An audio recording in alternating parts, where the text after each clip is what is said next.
Okay, Hare Krishna. Om Namo Bhagavate Vasudevaya.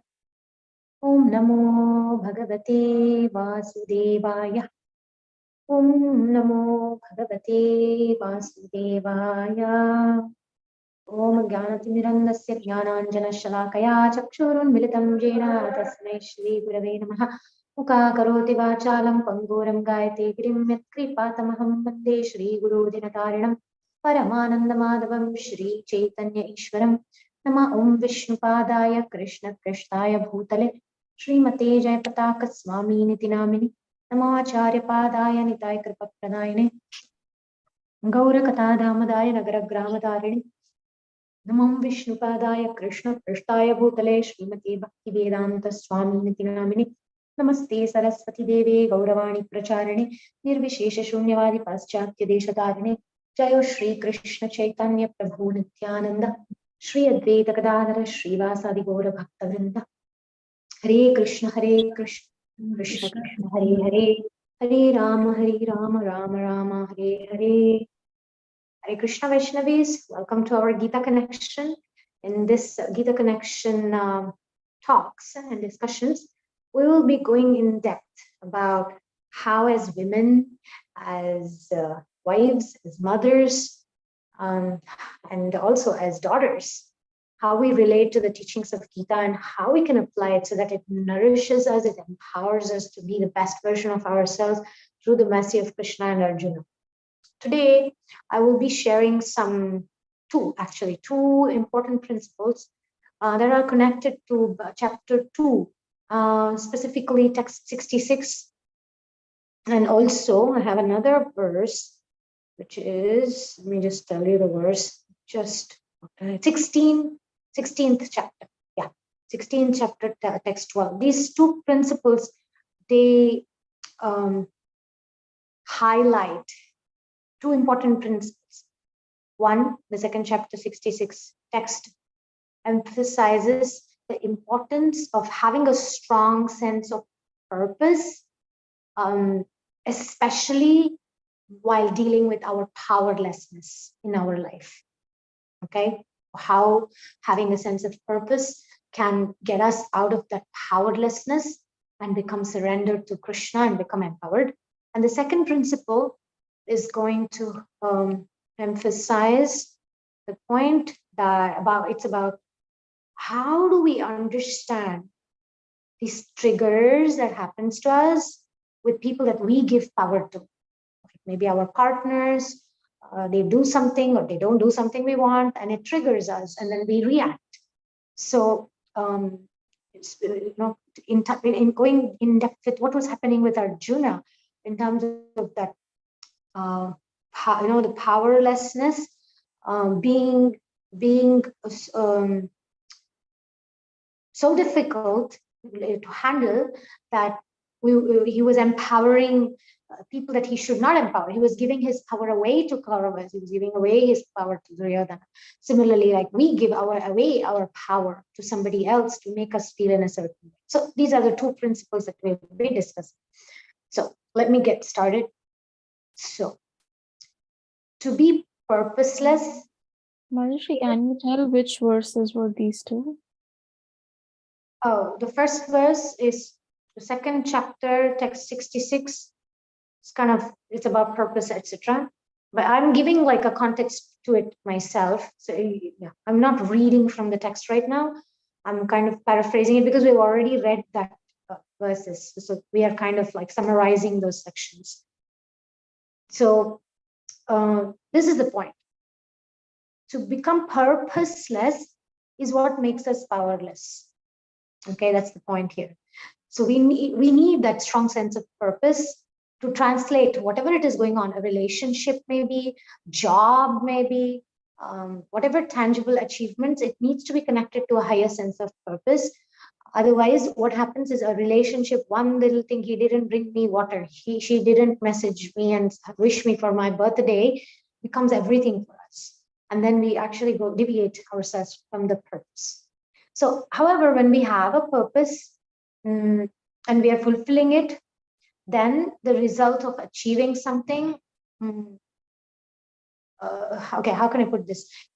Even if we have a purpose and if we're fulfilling it, the resulting achievement won't bring fulfillment if that purpose is superficial or external to our spiritual identity or spiritual path.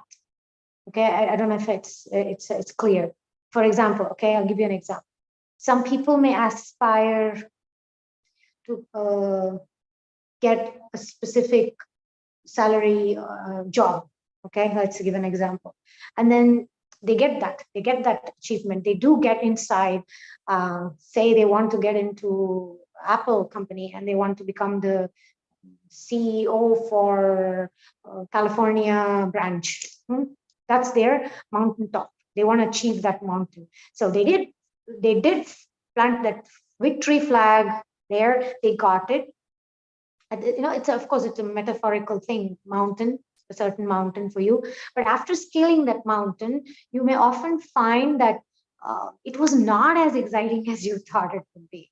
It's not as exciting as, oh yes, I have a career, but it's not actually, that achievement is not turning out to be fulfilling. It's actually kind of anticlimactic. I know it's like it's like you didn't really reach what you thought you would reach. So the purpose, when we are purposeless, that can affect us not only when we're achieving the purpose, especially when we're failing to, and that happens mostly in relationships. If, for example, a breakup happens, right? You've invested so many years of your relationship and you've sacrificed so much, and you really want this to work out. And when it doesn't, there is such a sense of purposeless that people can sometimes become suicidal. It immobilizes them. It makes them so unhealthy. They become so shattered because they've connected their sense of identity to that relationship. So they feel like that large part of them is being killed. So a lot of times people commit suicide, not just because many things have gone wrong in their lives, but often because those wrong things have left them purposeless. Okay, so this can happen a lot of times with relationships. I've seen that happening. So can't we come up with some other purpose? And this, because sometimes we identify so much with the relationship that when that relationship ends, we feel so purposeless, right?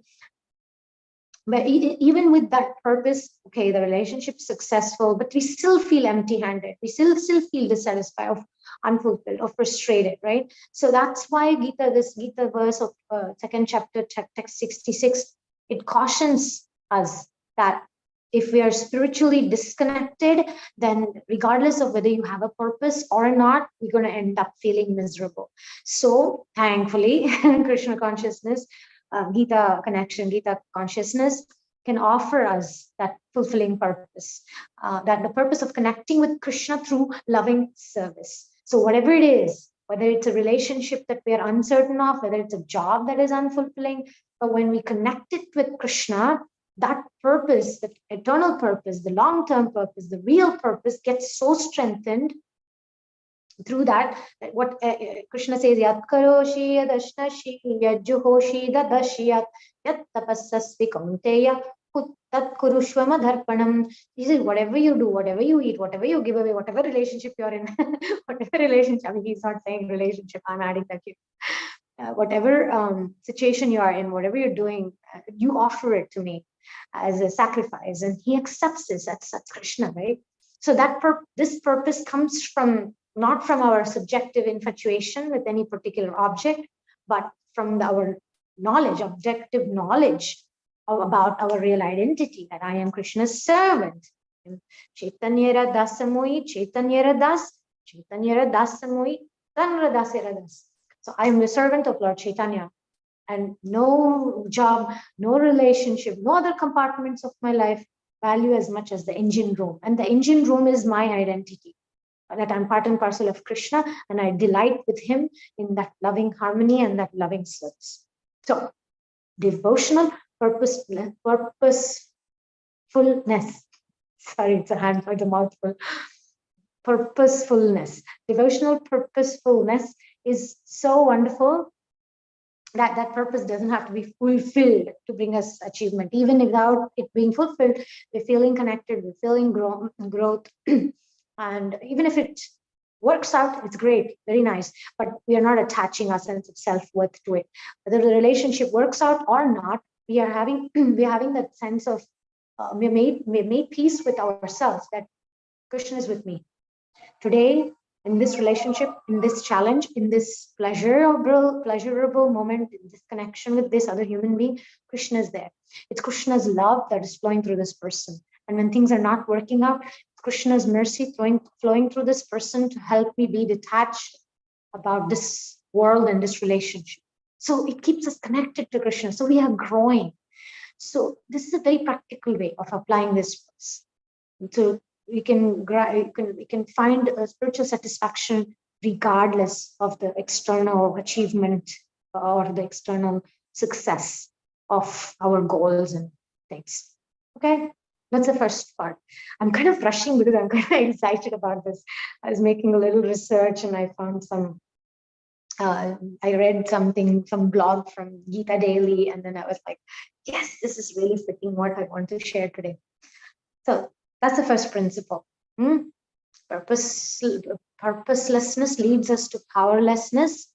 And therefore, we embrace our powerlessness in the moment that we don't know. I don't know what is tomorrow, but I have faith in the one who's holding tomorrow. That's Krishna. And I'm going to put that faith there. That's my purpose. That Krishna is with me, and he's helping me to learn certain lessons. Second principle. This is a little bit more complicated. Being powerful and being powerless are usually opposite states, right? That's our understanding. So how can we derive power by accepting powerlessness? So for example, this is where I want to bring up about triggers, right? So when someone has power that they can control, say somebody who has an automatic gun that can trigger, that can get activated, they can also deactivate it. They're very powerfully powerless, because once it's out of their control, they are not in control anymore, but they are in control as long as they can trigger it. Similarly, how people react to us, how people treat us. I mean, okay, imagine this. I'm giving a class and somebody may leave the class. And I may say, how can they leave the class? How they can do this? How can they leave in the middle of the class? Or I'm just giving an example. Or it could happen, you walk into somebody's home and then you're expecting them to treat you nicely, and they're not even bringing you a glass of water, and it offends us, right? Like, how dare they don't do this to me? How dare they don't treat me better? Same thing could happen. How could he not message me? Or how can he not be giving me priority? Or how can she do this to me? How can my parents say this to me? I can go on and on about different daily disappointments that we face where we react. Okay. Now, when life throws the most difficult challenges at you, you're strong. You are one strong soldier who stands up, fights it, and you're victorious. But then when somebody forgets to bring you a glass of water or wish you for your birthday, you make it a whole deal. You see what I mean? That we give our power in the wrong places. It's not because you're powerless. It's because you are giving away your power to somebody to make you feel worthless. You're giving away your power. How, if they don't bring me water, am I so worthless? So we are giving away our power to somebody else. Okay, that's what makes us powerless. So we can all end up in different situations in this world, like this gun and the trigger, because technological advancement has given us so many external powers, far more than kings of the previous centuries. And by a few clicks, we can summon any, we can, like right now, some of you are in a different country, one of you are in London, and we are connected, right? That's the power of technology. And similarly, people can watch any nonsense on the internet, right? They can watch naked people, they can watch any kind of obscene things just with a click of their fingers. and they can collect. You can do many things. I mean, a lot of nonsense. You can contaminate your minds with a lot of nonsense as well, just because we can. So this is the power of that kind of gun kind of trigger example. And it can often lack the power to break away from such addictions. Say people who have pornography addiction or movie addiction or social media addiction, even for that matter. It becomes very difficult to break away from it, but it's very easy to get hooked to it. So that's the Bhagavad Gita 16.12 verse, which indicates that we should be very careful. We should discriminate where we are putting our desires, where they are binding us, and where they are degrading us. So we should be very aware of, are we degrading ourselves by giving our power away to the wrong people to define ourselves of sense of self-worth? Are we walking out in the world looking to see where I don't belong, who's going to reject me today, how I'm going to prove to myself that I'm not good enough, I'm not worthy? Then we are doing exactly what Krishna says in 16:12, that we are indiscriminate to our negative, we are empowering our negative desires. I mean, he's not speaking about negative desires. He's actually speaking about bound by a network of hundreds of thousands of desires and absorbed in lust and anger, the demoniacs secure money by illegal means for sense gratification. Okay, in our case, it may not be illegal means of sense gratification for the sake of, like we may not be cheating on poor people and accumulating money as a bad politician would. We may not be looting the wealth of certain people and illegally accumulating money, but we are insulting Krishna's grace upon us by belittling our sense of self-worth and gambling it away, by not valuing ourselves for who we are and giving away our power to wrong people, in the hands of wrong people. Why? Because we are lusty, we are greedy, we are full of anger, we're full of negativity.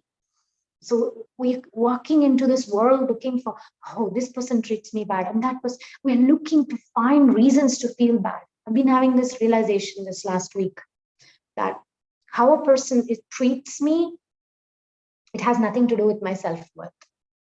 It has nothing to do with my sense of belonging, because my sense of belonging is with Krishna, and I'm a precious servant of Krishna. I'm a precious child of Krishna. Nobody can make me feel less. But when we get bound by thousands of, sometimes our desires are not always positive. The problem with desires is that we don't know. Subconsciously, we're walking into this world desiring rejection. We're walking into this world desiring a sense of failure. We want people to mistreat us. Such a weird desire. If you're doing that, take a look at that. When you wake up, get out, roll out of your bed. What are you thinking? What are you feeding yourself? What are you affirming? And how you can empower yourself by spiritual desires. How you can actually remove that, what Krishna is saying, 16:12. Instead of being bound by the network of hundreds and thousands of desires, it's lust and anger and greed and guilt and shame and low sense of self-worth and self-esteem. How can you build yourself? I'm a precious servant of Krishna. I'm a precious child of Krishna. I'm secure. I'm confident. I'm happy child of Krishna. How you can increase that spiritual commitment? Okay. So basically, it's what you get familiar with, isn't it? And then you expect that. That's what you look for. And then not just that, and then we start the blame game. We blame others for it. But others have nothing to do with it. It's our choice. And you may ask, how can our desires overpower us? Because we have weakened ourselves through those desires. If you're feeling weak, it's because our desires are not positive. They're not spiritual. Today's materialistic culture has pushed us so much competitiveness and so much materialism, so much lust, that it's isolated us from that inner source of security and happiness and fulfillment. We may all have some willpower, but far more than that is spiritual power. When we connected to Krishna, then no amount of whatever you call it, mundane failures, whether it's a job failure, business failure, relationship failure, can touch you. Just with willpower, you cannot say, I'll make this relationship work. Just with willpower, you cannot say, I'll find fulfillment and absorption in my job. You just cannot do it. Self-will will never give you fulfillment. Only that spiritual will of Krishna, spiritual power, when we access, that can strengthen our connection between the soul, between ourselves and the universe, Krishna. And that's real spiritual advancement. So by practicing the process of this kind of bhakti yoga, we're connecting with that inner power. Then all the details don't matter anymore. Who you were in relationship with, who abused you, what job didn't work out, how people treated you. All this becomes just very, very, very superficial details. By that power, you can resist. When you have that inner power, you can resist that inner impurities that impel us to misuse our outer power. Okay, I'll repeat this. I like this 10 sentences actually from Chaitanya Charampur. By that power means by that inner power, we can resist the impurities, we can resist the inner impurities that impel us to misuse our outer power. I really like this point because it's not the other person who's triggering us. Problem is we are triggerable. The point is that we have inner impurities. I have lust, greed, envy, pride. And therefore, I get offended that that person didn't call me or this person didn't say this. Okay, so this is a summary. If you commit yourself to your spiritual advancement with even a fraction of commitment that the world is showing in terms of all this advancement, technological and competitiveness. Radha Govinda, I think Khushbu had a hand up a little while. I'm done. This is a... And Sweta's put her hand up now. So if you can commit yourself to the spiritual advancement, even with a fraction of commitment that this world shows towards technological advancement, you can get the power to choose wisely. Thereby, you can make your life so much better and you can make the people's lives better around you. So with that, I'm ending. Let's take questions. Khushbu has a question and then, oh, is it? And also I think she's not, she's left. She left. Okay, she just said, I agree. True, yeah, I agree. Maybe she will come back. Shweta has something. Please go ahead, Shweta. Mataji, I have a question. Like when we start the spiritual path, there is some internal cleansing. Like I have a lot of self-realization. Like this thing I'm doing wrong. Like I have like self-analysis every time I do something wrong. For example, if I get like subconsciously I get jealous from somebody or means any like dark side, like I also notice my dark side. So I used to think about it, like how to become, you know, like free from these from my dark side. For example, like yes, like how could I not become jealous from someone? So these things I keep on thinking and I keep on praying to Krishna that please like remove this feeling from my heart and use me. So like I used to think and I used to get worried also because I'm new in this path, like new in spiritual awakening process. So how to go about it, like how to completely surrender ourselves? Excellent Like, question, Shweta. Very, very, very relevant question. How do we deal with these demons, right? Krishna is saying in that 16th chapter, how do we deal with these demons of lust and greed and guilt and anger and shame? And how do you deal with it? There's no way to deal with it ourselves. The only way is to hand it over to Krishna. And what you said is beautiful, powerful, and very relevant. It's exactly according to Gita's teachings. What you said, we go to Krishna, and this is a prayer I use. Okay, you can edit it and rewrite it according to your how it suits your mind and your heart. This is a prayer that I do every morning, every night.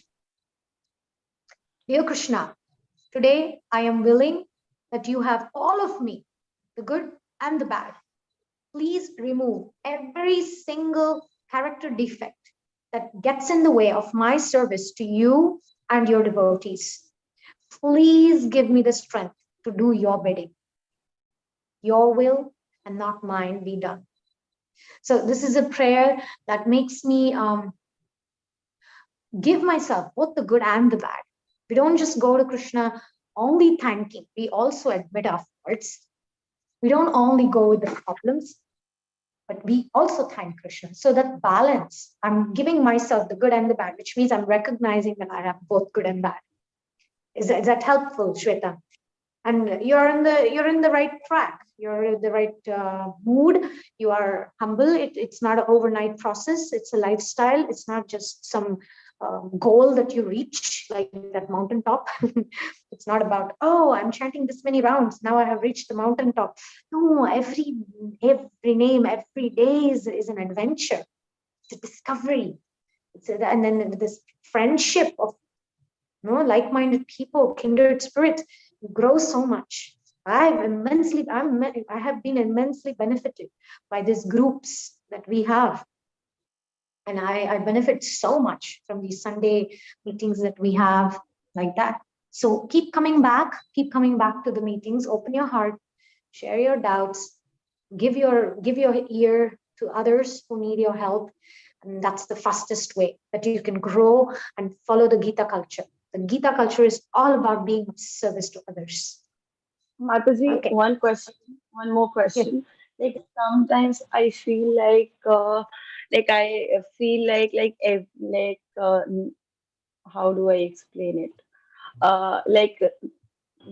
All the world belongs to me. Like every person is like I don't have any particular family, or well, everyone is my family. Like I feel very high at times, and sometimes very high. And sometimes what happens, I just return back to my original self, like the same things, the low vibration things like attract me, the anger, the greed, everything. So when I reach that high vibration stage, and these fluctuations keep on happening with me for past 2 3 years from now. So so I get used to get scared, someday it may happen, like I leave my home and I just you know so why these things happen. And two, I just sometimes I think that I live in two states.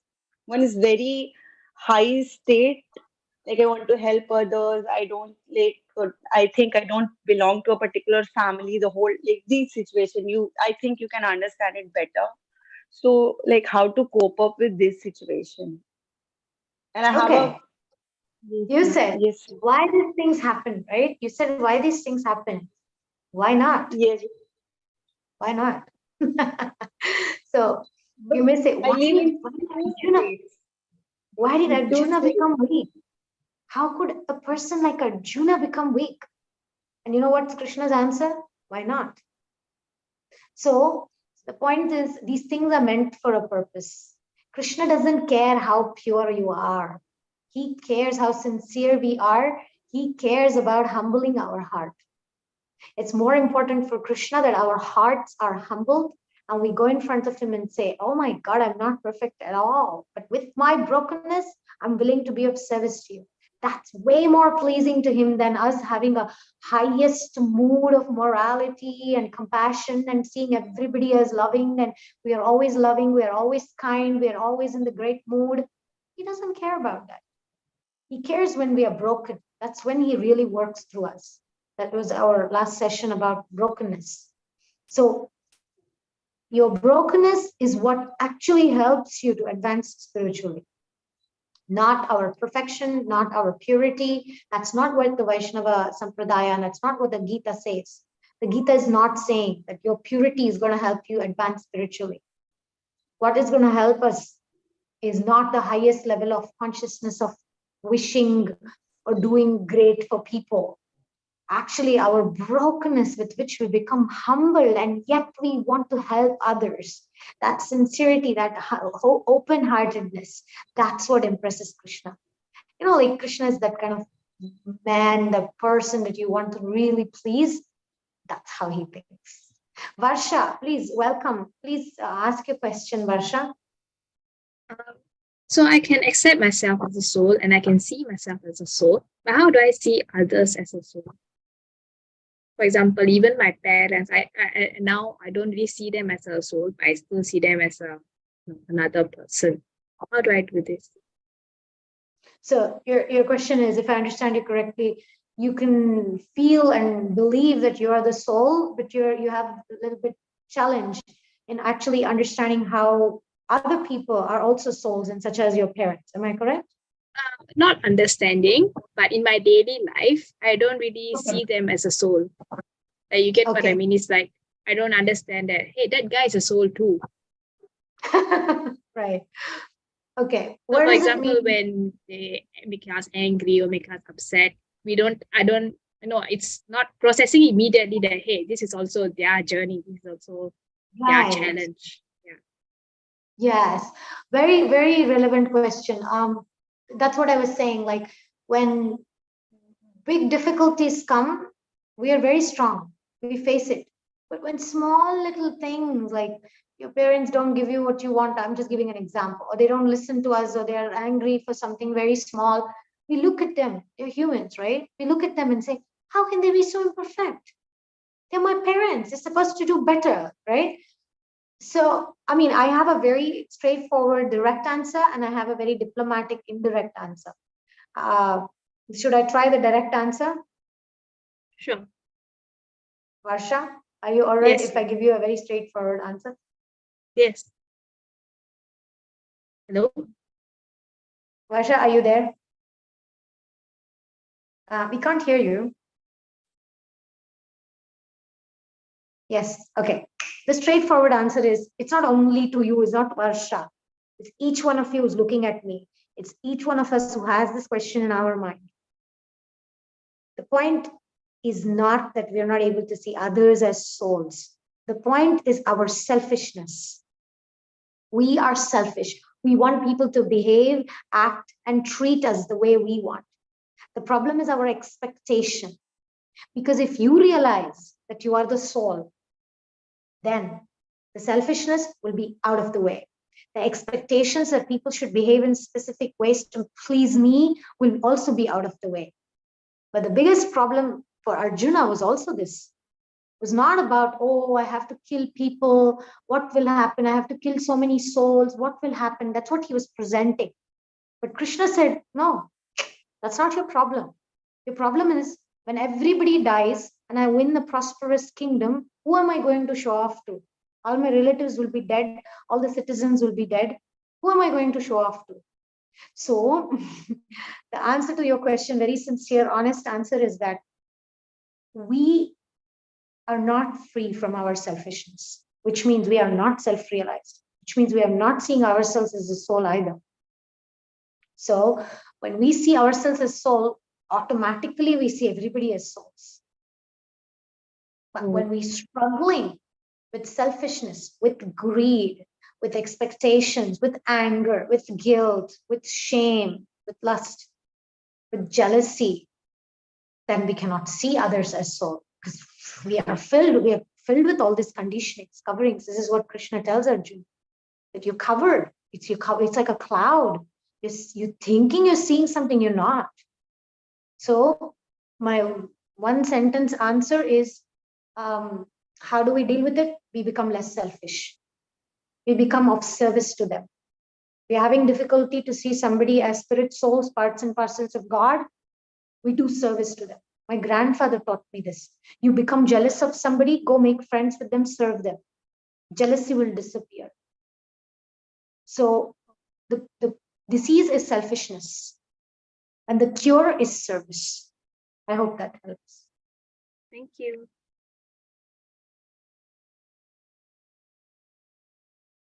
Okay, good. Thank you. Anything else? Deepa, you have anything else to say?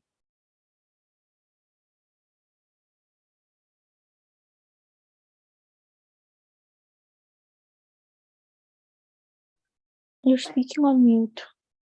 Yes, Yamuna.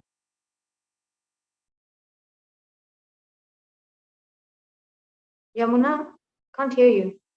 Yeah, I was just saying Deepa was speaking on mute. I think she answered when you asked her if she has something to add. Sorry. Yeah.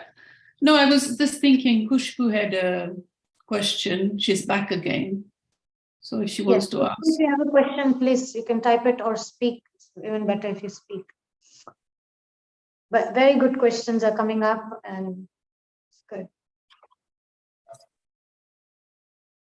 My only question was, the brokenness that you have showed in your poster.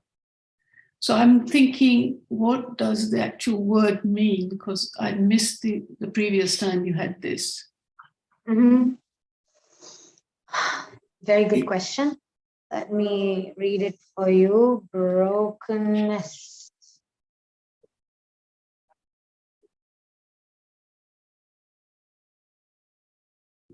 So there are many things that can happen to us in life that can make us broken, okay? It can be trauma, it can be abuse, loss, betrayal, heartbreak, okay? Different reasons why we could become broken.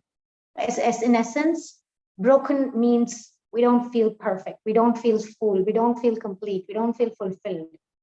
We don't feel a sense of complete purposefulness. When we are broken, we feel so sad and depressed that we don't think we are capable of helping anybody else. Deepa, if you remember, there was this short video I had shared about Jesus and I think it was Peter. No, who was it? Jane? Was it? Who was it? Jesus with who? James, was it? James, yeah. Right, thank you. So James was sick and he was in need of so much healing. He was broken, right? He was broken. And then Jesus says, he says, how can you choose me? How can I fix people? I'm broken. And Jesus says, you can fix people because you're broken. And so he says, and your brokenness will be fixed when you help others. So similarly, Arjuna is in this position. He's broken. His purpose is broken. His strength is broken. His self-will is broken. His willpower is broken. His faith is broken. His hope is broken. Everything is shattered for him. He's a broken man in the battlefield of Kurukshetra with Krishna as his chariot driver. Okay? And Krishna uses that broken man to give this Gita, which we're studying even after 5,000 years. That's the power of brokenness. There are so many soldiers, so many kings in our Sampradaya where we can see Parikshit Maharaj, after he did the offense of taking the snake and putting it around the sage's neck, he felt broken. What did he do? Complete surrender. He embraced his brokenness. He went, took shelter of Srimad Bhagavatam, which we are even today studying. So similarly, we have many examples of great devotees who faced that sense of failure, or they fell down not only in the sense of falling out down from certain rules, but feeling shattered, feeling like everything is lost, everything is hopeless. So when we come to that point, we are really ready for spiritual growth, for spiritual advancement. Then we become humble, we become open-hearted. That's what attracts Krishna. It's not in our pride and glory that we are able to follow all the rules and I'm chanting and I'm following everything and I'm pure and I have no anarthas, I have no weakness, I have no jealousy, I have no anger, no lust. That's not as pleasing to Krishna as when I go to Krishna and say, Krishna, I'm filled with anger and lust and guilt and greed and everything.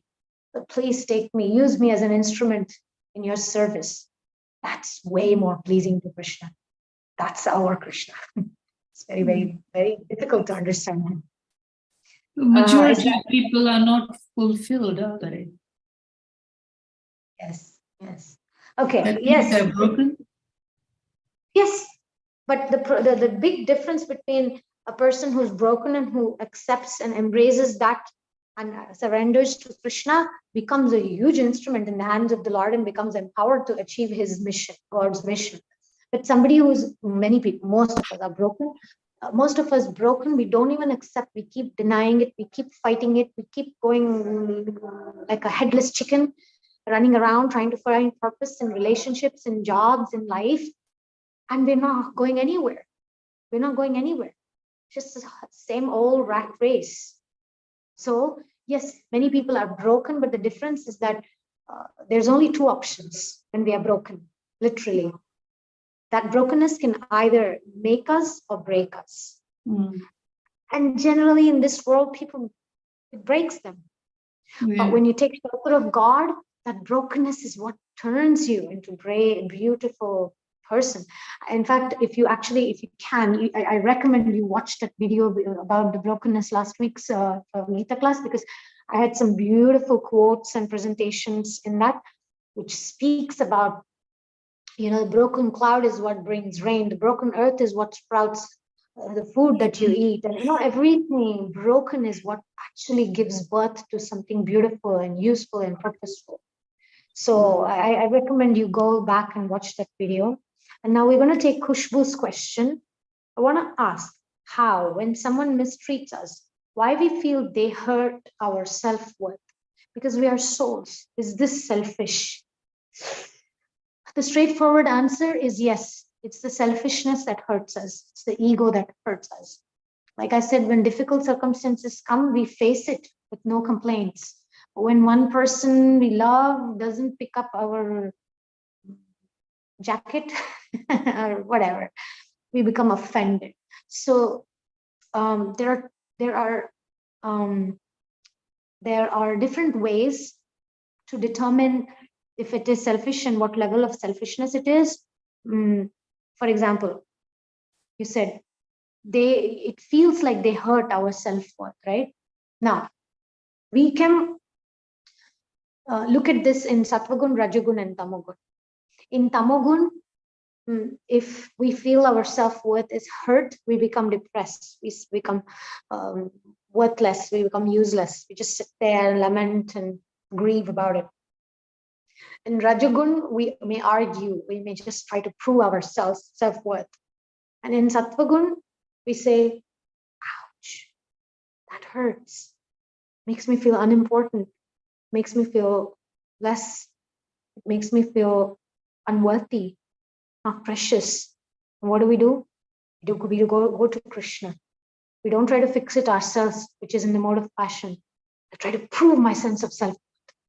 No, we go to Krishna and say, Krishna, please take this away from me. I know I'm a worthy child of yours. I believe that. My dear Vaishnavis, this belief is very, very important. We have to go there to that place of inner confidence that Krishna loves me. I'm Krishna's. I'm lovable, and nothing in this world can define my sense of self-worth but my connection to Krishna. My connection with Krishna cannot be shaken by anybody or anything. And I'm not going to bow down my head to anybody or anything because I'm Krishna's. This, we have to wake up every day with this, go to sleep with that, because that's what really gives us that strength and that energy. With that, we can solve everything. But when we go with self-will, then yes, it really, really hurts. So the answer to this question is nobody can hurt our soul. Nobody. But yes, the ego, there's a healthy ego. And yes, the healthy ego can be hurt. And yes, there can be a healthy sense of grief. And if somebody disrespects us, dishonors us, we can feel upset. And there is nothing wrong with it. But the whole point is not in how we feel. It's about how we react. It's about what we do with that feeling. That feeling is there to purify us. What are we going to do with it? Selfishness is not always a bad thing. In Sanskrit, swartha means selfish. Swa, artha. Swa means self. Artha means meaning or purpose. So we can be selfish in the mode of goodness. In the mode of goodness, selfish means doing the best for myself. If I'm feeling hurt by how somebody treats me, they treat me less, they treat me like I'm not valuable. In Sattvaguna, what I'm going to do, I'm going to say, I am worthy, but this person is trying to make me feel unworthy. And what is selfish in this case? I'm going to do what's best for me. I'm going to tell Krishna to give me more sense of self-worth.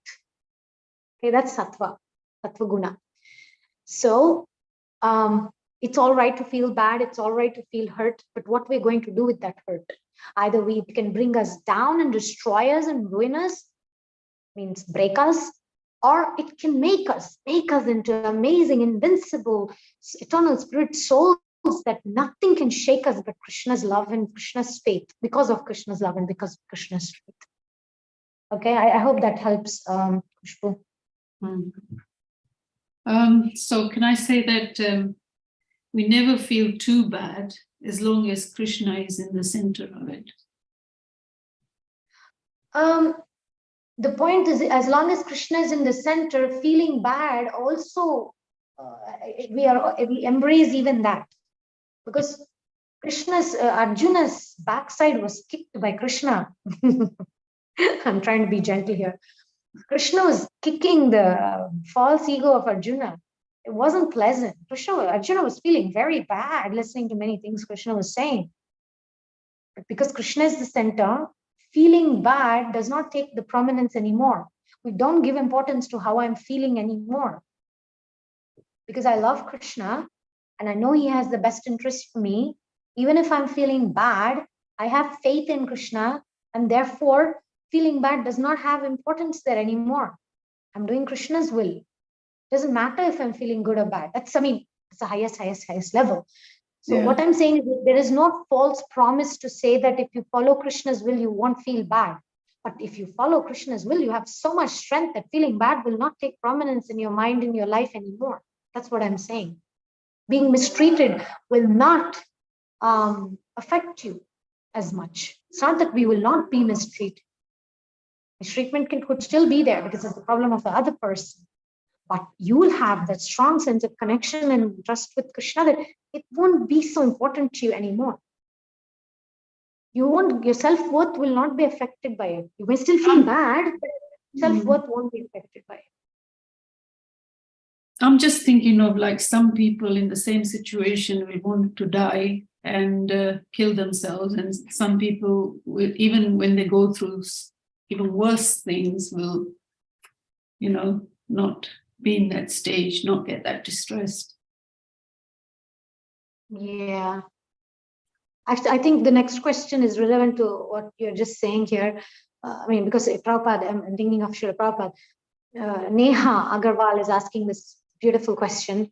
Hare Krishna, was Srila Prabhupada also broken, or he comes in a different category because he is Lord's personal associate who came to deliver us? Now, Srila Prabhupada was pretty broken. He was broken in terms of his success with business was a huge failure. He was trying to fight for the freedom movement that also didn't succeed. He had a failed marriage. Tea or me? There was a circumstance where Srila Prabhupada had to ask his wife, you want to choose tea over me? And she said, tea it is. And Srila Prabhupada said, okay. And he had a broken marriage. His heart was broken. He left the family life. So Krishna, when he breaks a person, he knows the potential behind. And even, Srila Prabhupada was broken physically. He had 3 heart attacks, 3, and then advanced age, 70-year-old man tolerating 3 heart attacks. That's pretty much a lot of brokenness there. Mm-hmm. So although he is a personal associate who came to deliver us, it's another example that brokenness does not mean we are not special. It can actually mean the opposite. So Krishna breaks away everything that doesn't work anymore for us. Relationships, maybe jobs, maybe ambitions, maybe doesn't even, Prabhupada, he tried to establish ISKCON in India, right? Tried to initiate one boy. He did different small things, right? It didn't succeed. God brothers didn't appreciate, and there was no support. Pretty broken as a preacher, was pretty broken. But then when he embraced that, and then he went out and did what he had to do, then Krishna gave him that success. So yes, Prabhupada is an example. In fact, even in Srimad Bhagavatam, it says about when we, even literature, if you read original texts of Srila Prabhupada, there are a lot of errors in his English grammar. It was not like perfect at all. I mean, that like broken language, broken English, right? But Bhagavatam says that those things are not important when it comes to message of the Lord. These things are not so important. It's the same thing for us. We may be going through brokenness with our health or finance or family issues or marriage or whatever. But the message of the Lord cannot wait.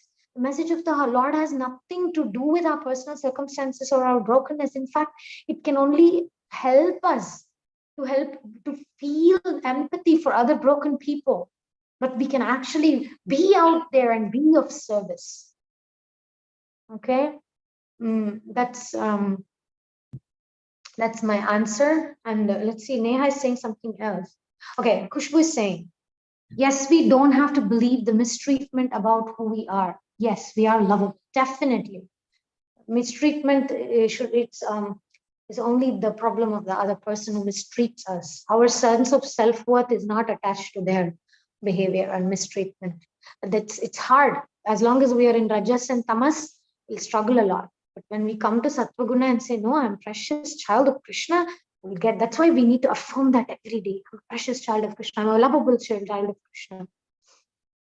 And Neha, if because of material experiences you have trust issues with others and you're not able to trust Krishna, also then what to do? How to trust Krishna at those moments? Oh my God, this is so good. Yeah, this can happen all the time. The truth is, okay, I have to give you this example. I don't have, let me show you. I mean, I don't have a white cloth, but I can show you. Okay, imagine this is a white cloth. Imagine this is a white cloth, okay? And then imagine that there is a black dot here. I know there isn't, but just imagine there's a black dot. And then there's a whole big cloth. There is that black dot, right? And we can keep focusing on that black dot. And go closer and then take this and then try to look at it and keep focusing on it, keep focusing on it, keep focusing on it. So the point is this. It's up to you how you're going to take a look at your life. Yes, we have experiences where people mistreat us, we have experience with trust issues, people lie, but the truth is your life is so much bigger than that. Did you have food to eat? Did you get education? Did your parents give you some sense of morality? Did you grow up in a community or environment which taught you certain good cultural values? I'm just saying, like, go on making a list of things that is not part of that black dot. And then start thinking, yes, we may be in a relationship with a person who is not very honest with us. But there are other things in that relationship which are representing Krishna. It is very important to have relationships where we have trust, we have respect, where we love, because we feel closer to Krishna through those relationships. But there are right times for that. There's karma, prarabdha karma, that comes to us unasked. There is a bhajan. Undu kaladalli aane kudura mel meresuva. Undu kaladalli varigalalli nadesuva. Undu kaladalli brishtanna unisuva. Undu kaladalli upavasa Ninna mahimeya neene balleyo deva. This is poetry which says that Krishna sometimes makes us roam around in chariots and on elephants and on horses and live in luxurious houses and buildings. Sometimes it's very austere and we have to walk barefoot. Sometimes he gives us amazing feasts. Sometimes we have to fast. So similarly, all these things are seen in two ways. One as, oh, this karma, I have negative experiences. How can I trust Krishna? Or another as, wow, Krishna is amazing. A few years ago, this was a situation, and now this is another situation. few years ago, I was struggling to earn money, and now I'm giving charity. Wow, Krishna is amazing. So it's all in that perspective, how we want to see Krishna, how we want to allow him to be part of our life. So if we can let these material experiences purify us, but then take those positive aspects and let it grow within us. To see that as Krishna's hand, to see that as Krishna is so powerful. He can make me go through austerities. He can make me have purification through these relationships. So you can see him as the controller, as the power. Again, as I, like somebody kept saying, like, why did this Maharaj pass away due to COVID? And actually, it's Savitri Mataji. She's Bhakti Charu Maharaj disciple, very, very pure devotee. She's amazing. And her Guru Maharaj is Bhakti Charu Maharaj. And people always were like saying that. Like when we were having a discussion, and people were saying that, oh, this, and I was there and very like humbly, but like a little impulsively, I just said, why Krishna did this? Why? And I was just saying, but why not? And then I got scared that, oh my God, Mataji is right there. I don't know what she's going to think because it's her guru. And then she said, exactly, why not? Because we don't know what is in Krishna's mind. Why not? Because we think, oh, pure devotee means they shouldn't go through this. Prabhupada, why did he have heart attack? Why Krishna gave him heart attack? Why Prabhupada had no money when he left to India? Why he only had 40 rupees? Why this? Why that? We may give all these whys, right? Why my life had to go through the perfect answer is why not? I mean, to me, that's the most philosophical answer. Whenever I think why, the perfect answer is why not? Why not? Why not that's what Krishna wants? As soon as we can embrace it, like Savitri Mataji always says, Krishna is your friend. You belong to Krishna. He says, Mamai Vamsho, you're part of me. So she cannot tolerate if anybody says anything bad about Krishna. Like when people say, why Krishna is doing this, she'll become very upset. She will defend. She'll say, hey, don't say like that. Krishna always does the right thing. So she's trying in different ways, right? So when I said, why not? She kept to that and she was like, exactly. Krishna knows what he's doing. Why cannot he not do it? So it's very easy to say about somebody else's life, but when it's about our own life, it's harder. It's very, very hard. But humility, he humbles our heart. Yes, I didn't have a perfect childhood. Yes, I didn't have a perfect relationship. Yes, I'm not a perfect human being. You know what? It doesn't matter. Those are not things that matters. Okay, I ruined this towel, which was nicely folded here. Okay.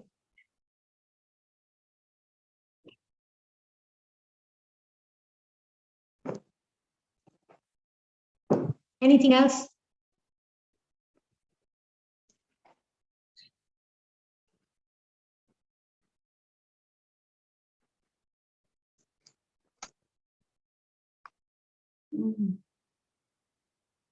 Yeah, thank you, Neha. Thank you so much for your beautiful questions.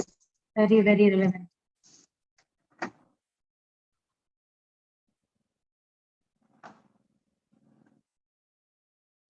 Mataji, So, thank you. Yes. Mataji, where can I get that video on Okay. brokenness? It's a Gita Connection. It's on my. It's on. Are you part of Gita Connection WhatsApp group? Yes, Mataji. Okay, I'll send the link there. There's a Yes. channel of mine. It used to be unlisted. Right now it's public, but it's a channel where I post all the Gita classes. Okay, Mataji, please do share the link and I'll watch the video. Yeah. This one is also recorded, but the previous one was about the brokenness. Okay. Can somebody kindly add Neha to our group? Or Neha, if you leave me your number here in the chat box, then I'll be able to add you.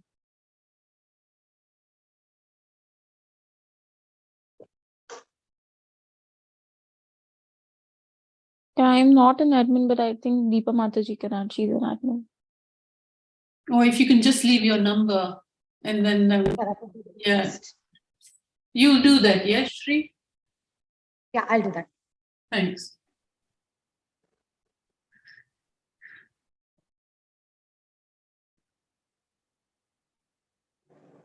Okay, American number. Okay, I'm adding you. I've lost my way here. After giving us the way. That's what happens. I think I'm gonna find my way. I think you will.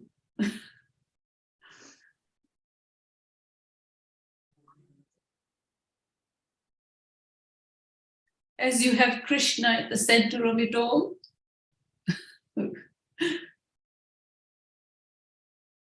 All right, so I'm gonna end the live session here. I don't know how to just end the live and still stay in the meeting. Seems like I have to end the meeting. Okay, ladies, so wonderful. If anybody wants to connect with me after the meeting, call me privately. I'm going to end the meeting. Thank you very much. Thank you. Hare Krishna. Gita ki jai, Srila Prabhupada ki jai. Jai. Hare Krishna, Mataji.